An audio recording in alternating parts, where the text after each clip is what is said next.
teacher Lake here. I live on the west coast of Australia with my hubby Greg, and we homeschool our 4 kiddos. I have Will, who's in grade 8, Emma's in grade 4, Cruz is in grade 2, and little Jackson is in pre-primary. And here in the Lake House Homeschool, we have been homeschooling for 4 years now.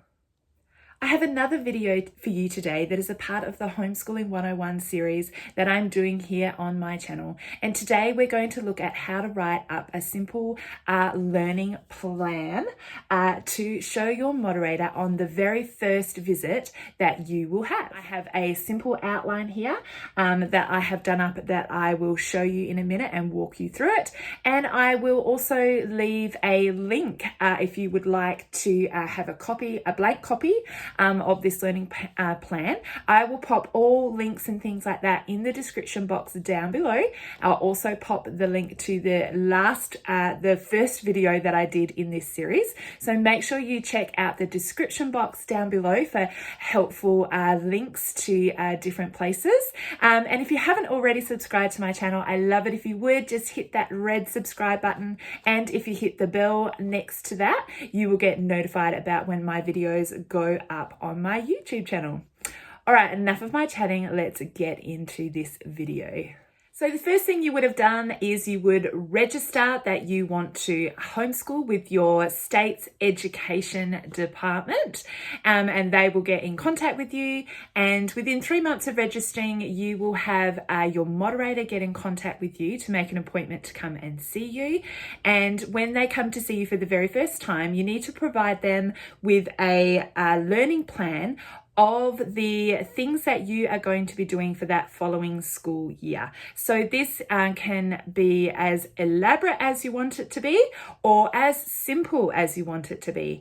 And here in the Lake House Homeschool, I am all about simple. I'm all about what is easy for me to do, what is quick for me to do, because I'm a very busy mama. And so I'm all about putting simple plans together. So that's what I'm going to show you today. Just a really simple way that you can note down all of the things that you're going to do for that school year. So I have a couple of different ways that you can do up a really simple learning plan to show your moderator. But before I dive into those learning plans, I just wanted to show you this awesome document. I have shown this document in my videos before. It's one that I use every year, and it's a document which is called, I think, like Education Bundle, and I got it off of a lady on the website called Teachers Pay Teachers, and I think her page name is called Whispering Waters. And what she has done, she has taken the Australian national curriculum and she has put it into easy, friendly language, which is super helpful. So before I put my learning plan together, before I decide on the books and the curriculum that I am going to use for the year, I do check out the curriculum before I do that. And I don't read, so here in Western Australia, we use the Australian National Curriculum. I don't read the curriculum online just because it can be so confusing and so overwhelming. I just find that this document is so much better. And she has done all of the age groups from kindy right through, I think, to grade 8. And so you just purchase them as a PDF download and then you can look at it at your computer. But I have printed one off just to show you, and I have grabbed the grade 5 and she's called them educational goals. So what I would do is before I write out my learning plan, I would familiarize myself with what my children kind of need to cover within that school year. And so she's done, as I said, it's really simple, user-friendly language. So the first section of it is kind of written out in long form, and the second section she's written the information out in more like a checkbox kind of thing.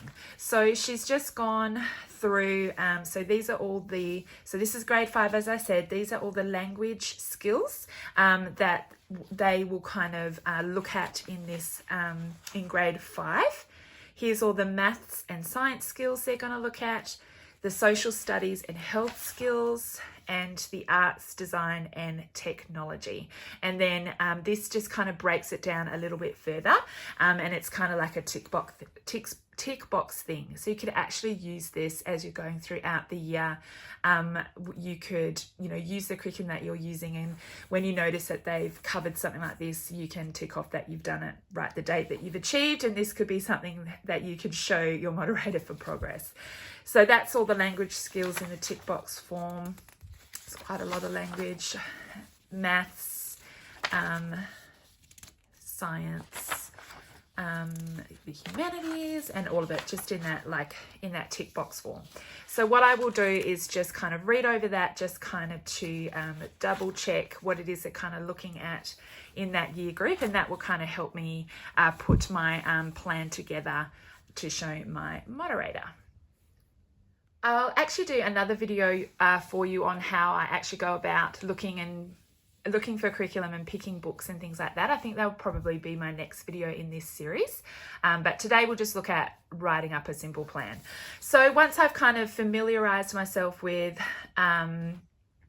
what they need to do for that year level, for that year, I then go about picking what books and curriculum that I'm going to use, and then I just make out this simple learning plan to show my moderator. Just let me get a little bit closer for you. So I have just written out, I've got two plans to show you. This one here, which is nice and fancy, is just for one child. So I wrote this one out for my son Cruz, who's in grade 2.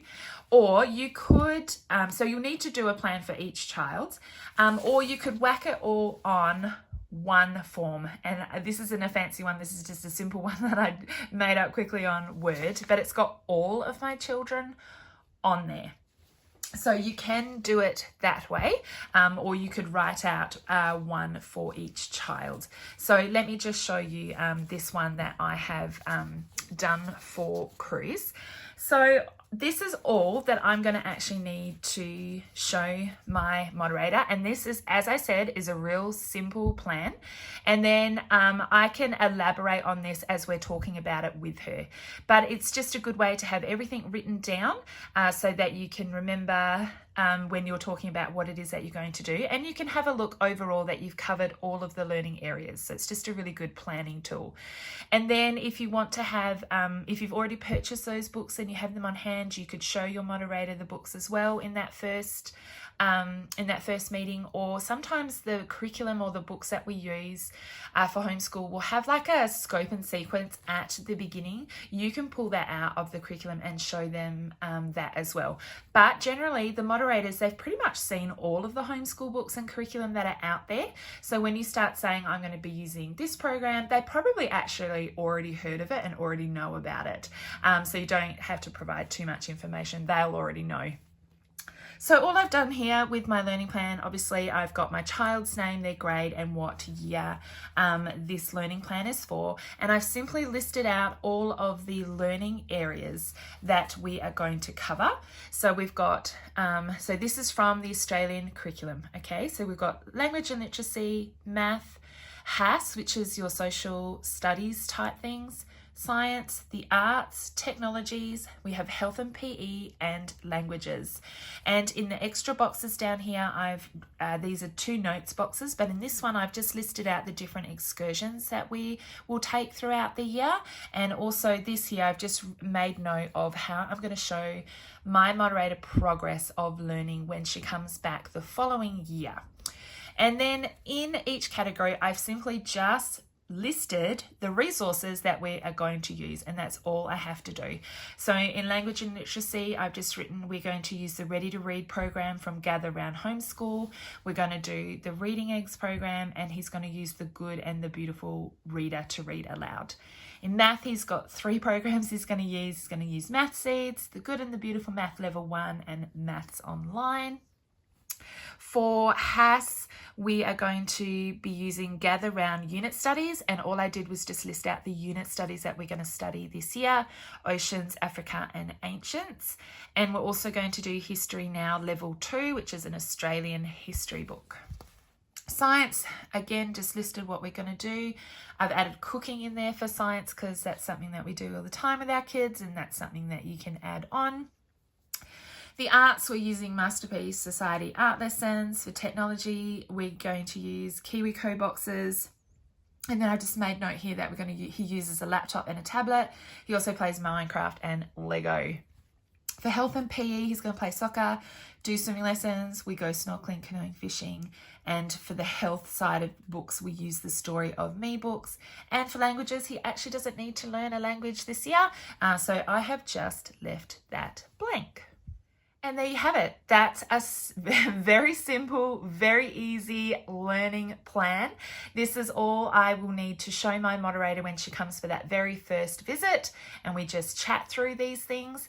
And then if my moderator notices that there's any holes in learning, she might, or they might make some suggestions about a curriculum that I could try out, or if I have any questions, I can ask them, and then she'll make note of it in the plan that she writes up. And so again, as I said, if you wanted to make it a little bit more detailed, along with this plan, you could include scope and sequences from the curriculum that you're using. For example, when I say I'm using unit studies, I could have the scope and sequence for the unit studies, so you can actually have a look at what will be covered in those subjects if you wanted to add more detail to it. But as I said, most moderators have seen pretty much all of the homeschool curriculums that are out there, and they will have an understanding of most of them. If they come across anything new, then it's up to them to go and find out more about that. They can go to the website and have a look for themselves. You don't have to, on your learning plan, write any outcomes, any specific outcomes from the curriculum or anything like that. You are just simply making note of the resources that you are going to use to teach those subjects. You need to make sure you have all of the subjects from the curriculum included in your plan, and that's how you are showing that you are covering each of the learning areas. And so it's really, really simple. So that was just for one child.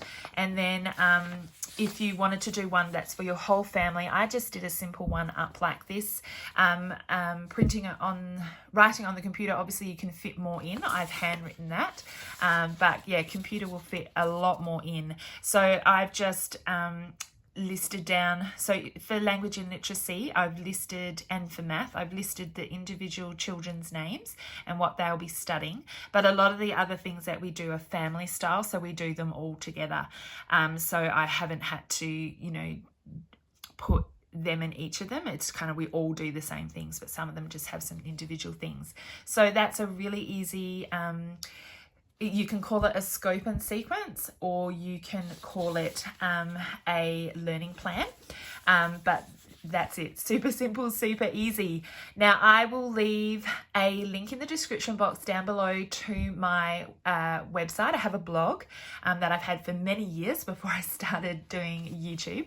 So I will leave these templates over on my blog. So if you wanted to download these templates and use them for yourself, you can go ahead and do that. Just check out the link in the description box down below.